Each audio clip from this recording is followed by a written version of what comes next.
If you had asked me 2 years ago if my wife, Emily, would ever cheat on me, I would have laughed. Not a small chuckle, but a full-on, "You've got to be kidding me," laugh. Emily was the kind of woman who made loyalty seem effortless. She was warm, funny, and always made a point of saying how lucky she was to have me. Or at least, that's what I thought. We'd been married for 7 years, together for nearly a decade. I was 38, she was 35, and our lives felt comfortably predictable. We had a beautiful 2-story house on the outskirts of town, a golden retriever named Bailey, who thought he was a lapdog, and a social circle of friends who all seemed to envy our marriage. At least on the surface, it looked perfect.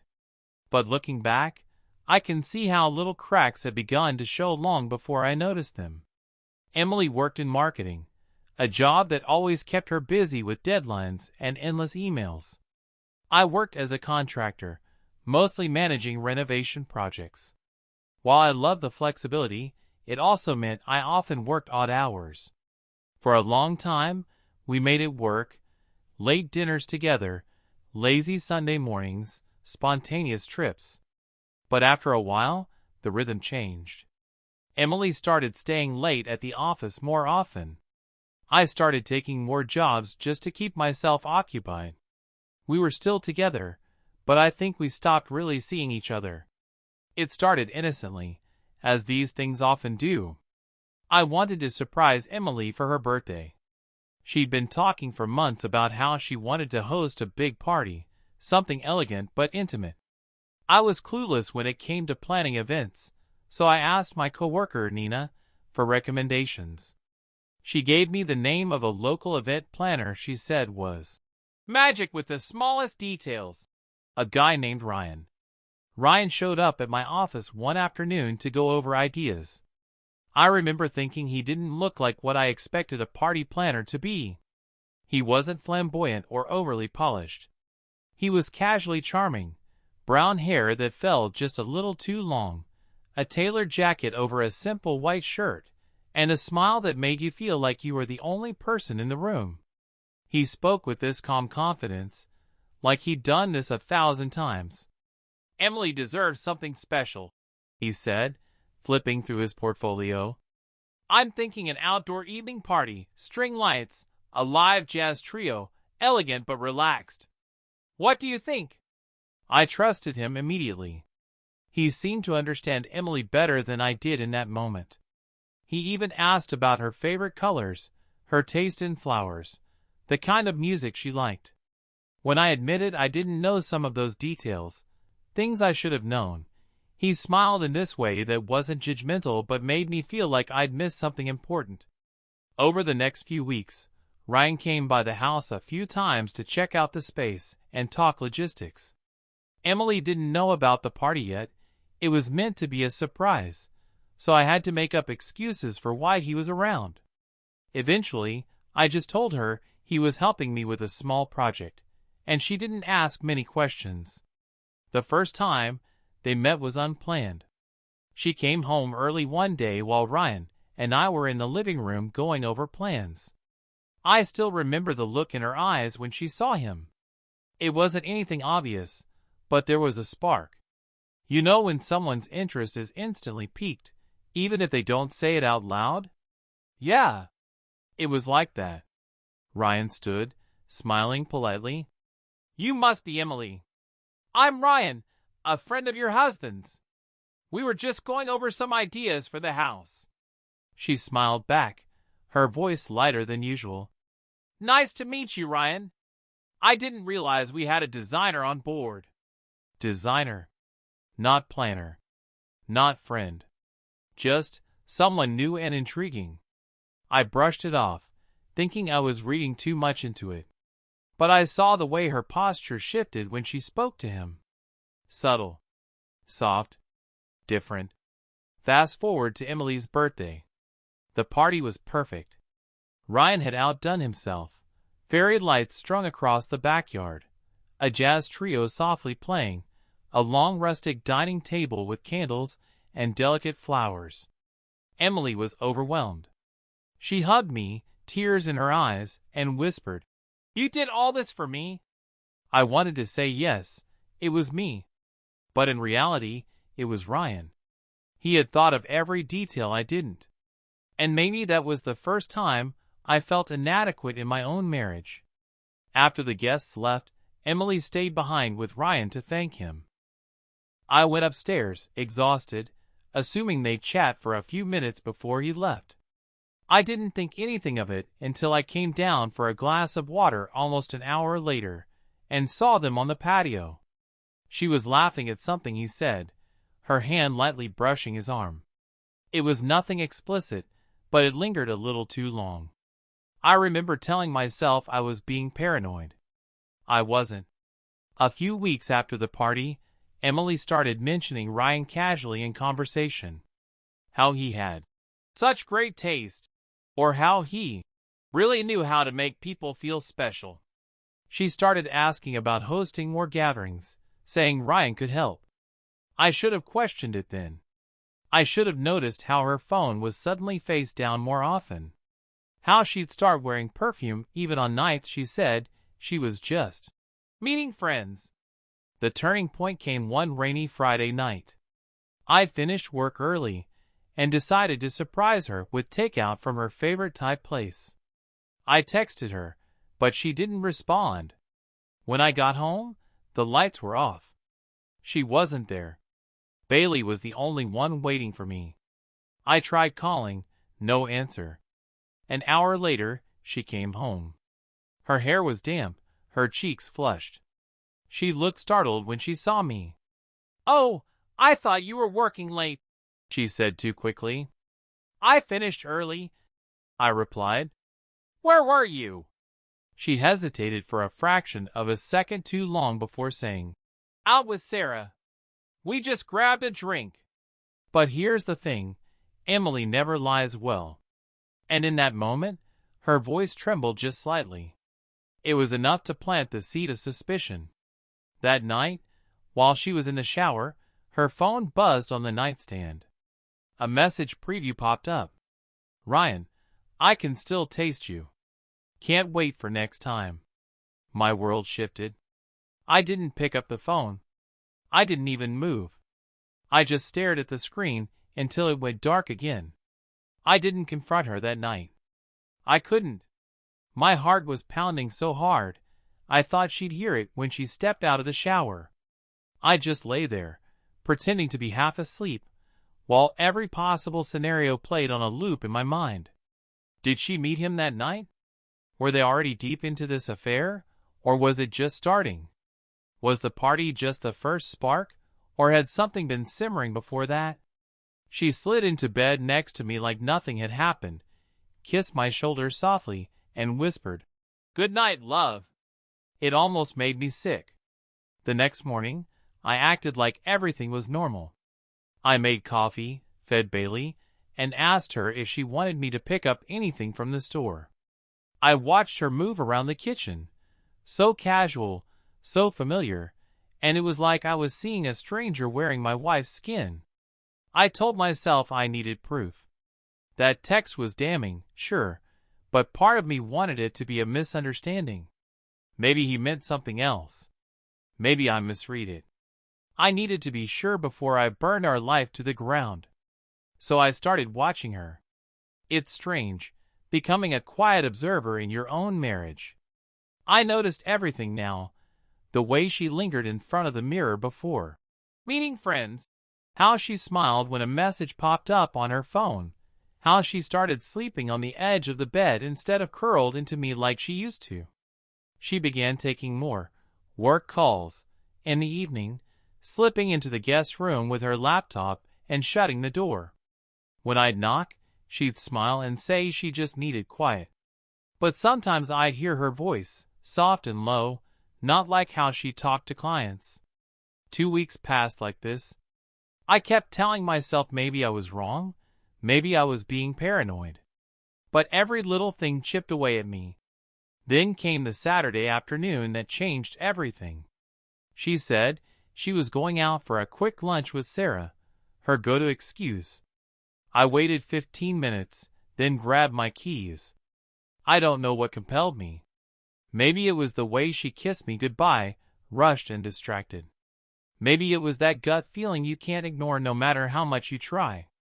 I followed her. She didn't go toward the cafe where Sarah usually met her. Instead, she drove across town, toward the boutique hotel near the waterfront. I hung back, staying 2 cars behind, my palms sweating on the steering wheel. She pulled into the underground parking garage. I parked down the street and waited, my heart in my throat. A few minutes later, I saw him, Ryan. He was leaning against his car, dressed casually in a dark jacket and jeans, his phone in his hand. When he looked up and saw her, that same effortless smile spread across his face. And then she got out of the car. I watched her walk straight into his arms. No hesitation. No glance over her shoulder. They kissed, long, unhurried, like people who had done this many times before. It felt like my entire body went numb. They didn't see me. I stayed frozen in the car, gripping the steering wheel so tightly my knuckles turned white. She laughed at something he said, and then they walked into the hotel together like it was the most natural thing in the world. I sat there for almost an hour, staring at the entrance, half expecting her to come back out. She didn't. When I finally drove home, I couldn't think straight. I walked into our empty house and just stood there. The silence was deafening. I looked at the family photos on the wall, our wedding day, vacations, birthdays. All of it felt like a cruel joke. That night, when she came home, her hair slightly tousled, she acted like nothing had happened. She told me she had a wonderful lunch, and that Sarah was doing well. She smiled at me, that same smile I'd fallen in love with years ago. I wanted to scream. I wanted to throw it in her face, to demand the truth. But I didn't. Not yet. Instead, I started gathering evidence.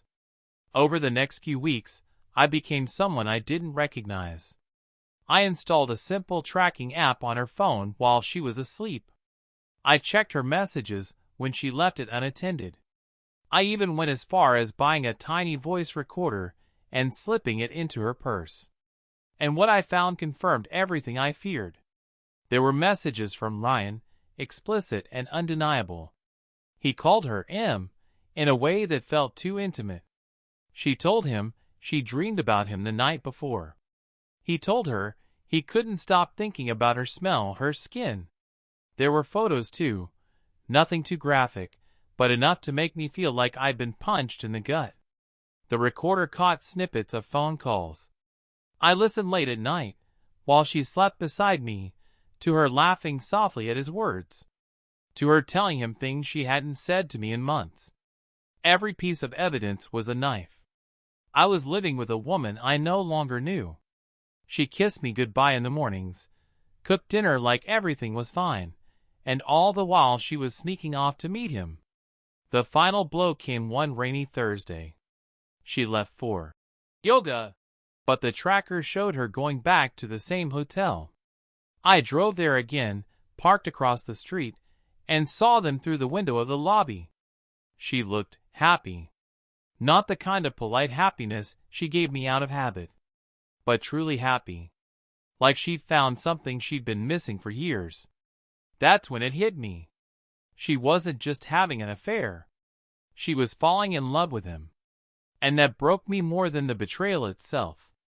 The morning after I saw her with Ryan at the hotel, I woke up feeling like a different person. The version of me who believed in our marriage, in Emily, in us, was gone. All that was left was someone cold, detached, and oddly calm. I couldn't keep pretending. I spent that day methodically putting everything in order. I printed the messages, saved the recordings, and wrote down the dates and times from the tracker app. I even saved the photo of them kissing outside the hotel. It wasn't about revenge. It wasn't even about winning. It was about clarity. Proof. I wanted her to see there was no way to lie her way out of it. That evening, she came home as usual. She placed her bag by the door, slipped off her heels, and smiled at me. "Hey, love. I'm starving. Want me to start dinner?" I stared at her. At her face, still beautiful and familiar, but now I couldn't see the woman I'd married. "Sit down," I said quietly. She blinked, surprised. "What's wrong?" "Sit down." My tone must have told her I wasn't joking, because she did. I placed the folder on the table between us. Slowly, deliberately, I opened it. Photos, screenshots, transcripts. I slid them toward her, one by one. She stared at them in silence. Her hand trembled slightly as she reached for one of the printouts. It was the text where Ryan had told her, "I can still taste you. Next time, I want more." Her face went pale. "Before you say anything," I said, my voice even but shaking with barely contained rage, "I want you to know I know everything. The hotel, the messages, the calls. Ryan." Her lips parted, but no words came out. "How long?" I asked. "Tell me exactly how long you've been doing this." She swallowed hard, her eyes glassy. I don't. Don't you dare lie to me, Emily. I've already seen the truth. I just want to hear you say it." She stared down at the table, her shoulders slumping. Since after the party. After you introduced us." I laughed bitterly. "The party I planned to surprise you. The party he organized." She nodded weakly. "Why?" My voice cracked on that one word. "What did he give you that I didn't?" Her eyes filled with tears. "It wasn't about him being better. It was, I don't know, I felt seen. He listened. He made me feel alive." I cut her off, my tone sharp. "Special? Desired? Don't you dare pretend I didn't love you. I gave you everything." She started crying, but I couldn't even feel sympathy. "Not anymore." "You could have told me you were unhappy," I said. "We could have worked on it. But you chose this. You chose to lie. To sneak around like a coward. To throw away 7 years of marriage for some thrill." "It wasn't just a thrill," she whispered. I think I fell for him." That was the final nail. The anger drained out of me, leaving only a hollow ache. I just stared at her, and in that moment, I realized she was gone. Not physically. She was sitting right there, but the Emily I loved didn't exist anymore. "I'm done," I said quietly. She looked up, startled. What do you mean?" "I mean this marriage is over. I can't stay with someone who betrays me and then tells me she loves someone else." She reached across the table, desperate now. "No, wait, we can fix this. Please. I made a mistake. It got out of hand." I pulled my hand back. "No. You didn't make a mistake. You made a choice. Over and over again. And now I'm making mine." The silence that followed was suffocating. I stood up, walked to the bedroom, and grabbed the suitcase I'd packed that afternoon. "I'm going to my brother's for now. The lawyer will be in touch. I suggest you start thinking about what you want in the divorce." She followed me to the door, her voice trembling. "Please don't do this. Don't just walk away from everything we had." I turned to her one last time. "You walked away first. And then I left." The next few weeks were a blur. The divorce process was messy, as they always are, but I had enough evidence that there wasn't much she could contest. I didn't care about punishing her. I just wanted closure. I never saw Ryan again, though I heard through a mutual friend that their little romance didn't last long. Maybe it was the thrill of the secrecy that kept it alive, and once it was out in the open, it lost its spark. I can't say I felt satisfaction in that. It was just empty. As for me, I took time to rebuild, to figure out who I was without her. I won't pretend it was easy. There were nights I lay awake replaying everything, wondering if I missed the warning signs earlier. But with time, the pain dulled. I'm not the same person I was before all this. I'm more guarded, more cautious with my trust. But I'm also stronger. I know now that sometimes love isn't enough, not if respect and honesty are missing. And maybe someday, I'll find someone who values those things as much as I do. For now, I'm just learning how to live for myself again.